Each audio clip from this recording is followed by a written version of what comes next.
Was a really good opportunity there for you. It was a great opportunity, and I felt like it was really coming down to the end of the race, and was feeling comfortable with the position that we were in. I wasn't pushing too hard or anything.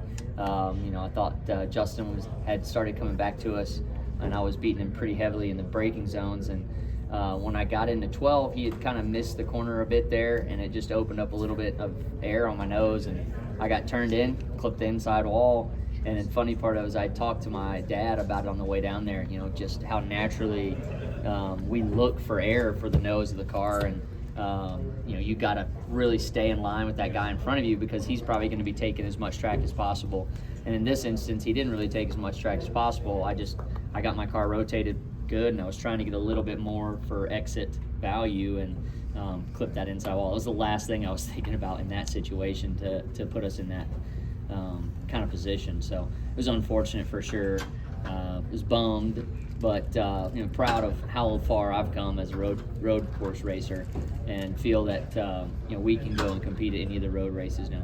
Obviously, in the sport, there's always a next race, but how tough is it to get over something like last weekend when you've had a season like this where there may be more opportunities, but boy, that was a really good opportunity to get a win and get a playoff spot? Yeah, it can be frustrating, but you gotta have a small mind on that stuff. You gotta move on to the next week, and I saw it last year firsthand. It can all change in a blink of an eye with Daytona, putting our team in a championship position. So every weekend's an opportunity in this sport. Everybody's really good at what they do, and this car and the way things are, you can't mentally take yourself out of it ever, because you just never know the position that you're going to be in. Your grandfather was testing the Harvick 2001 car earlier this morning. How cool will that be to see tomorrow? Yeah, it's very cool. My dad said he's more nervous about the 29 car going around the track this weekend than our Cup car. So he wants to make sure that car makes his laps, and then he'll be relaxed for the rest of the race, because it's our whole shop is dug in on that car and put in a lot of work to get it running. How do you feel Atlanta's matured as a super speedway track? I think we're still trying to figure that out. It's still pretty fresh in all of our minds, because it's only been a three or four races now, and as it ages and the Atlanta hot summers hit it, will it be a Daytona of old where you got this really slick track where people are trying to run fast in a speedway style setup, or does it you have to start taking the trim out of your car and putting more downforce in it to really focus on handling? Right now, it seems like the grip's still there, and we're still probably focused on speed.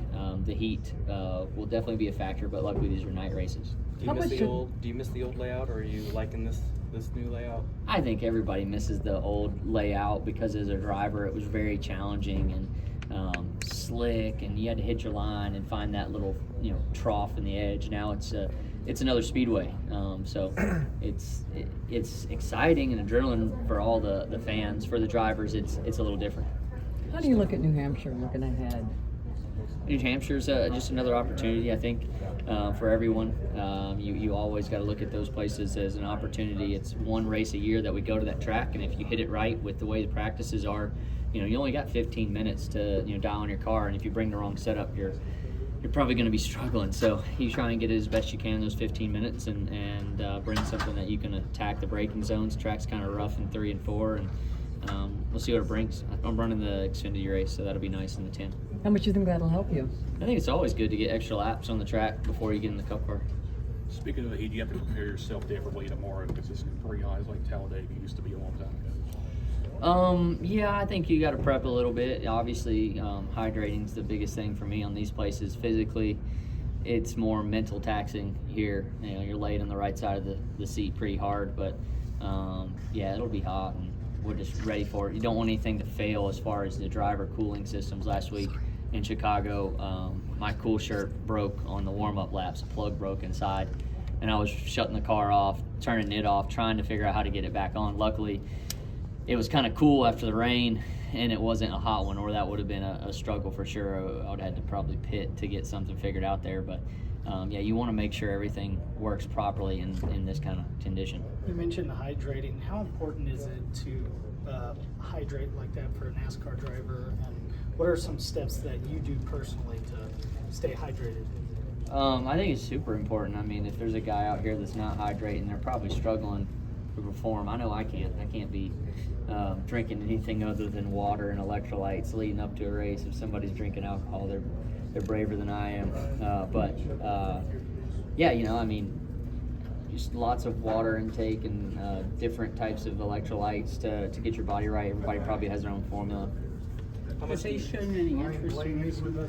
Ace, he's here with me this weekend, so I asked him early in the week if he want to go to the track, and he's like, yeah. So he's here. He'll be around. He's actually napping today. We were out in the sun a little bit, so he's tired. Go kart, anything along those lines? Oh no, he's 3. He just pushes his cars around mostly, and we have a little car at the house that he can drive around, a little electric like truck, one of those big wheels. When you look at the Cup schedule, possibility of racing overseas, whether it's Europe, Middle East, wherever, is it something you'd be in favor of, and where would you like to go see, or where would you like to see the series go? Yeah, I think anywhere that can build the brand of our sport and globally enhance the fans that want to be interested in NASCAR, I'm for it. I know my wife, she likes to travel more than I do, so she'd be for it. And logistically, from the team side of things, is that feasible to do? Let's say the race was in Europe. Is it possible to do that in the middle of the season, or how would that work? Yeah, well, I think we need an extra off weekend. So if we go over there, we get to stay out and hang out for a little bit and enjoy an off weekend tied to it, because it's a lot to get the cars back and forth, obviously. But I don't think anybody in NASCAR would ever say never to anything. I think we can accomplish anything with this garage. We got some of the most crafted people in the world working on these cars, getting this stuff to the track, and really some really smart and talented people in this garage to make anything we need to happen. The last 3 weeks, you've raced at Nashville, Chicago, and here. These are all tracks that, until a couple years ago, weren't on the schedule or weren't reconfigured this way. And I'm just curious, from a driver's perspective, just how challenging has this sport become, and in what ways does it challenge you as the schedule and the tracks and the type of racing changes? It challenges you every week. You're constantly working to become a better race car driver, using the simulator for what it's worth and studying old film. And there's not much old film anymore for some of these places. There's a race, that's about it, or maybe 2.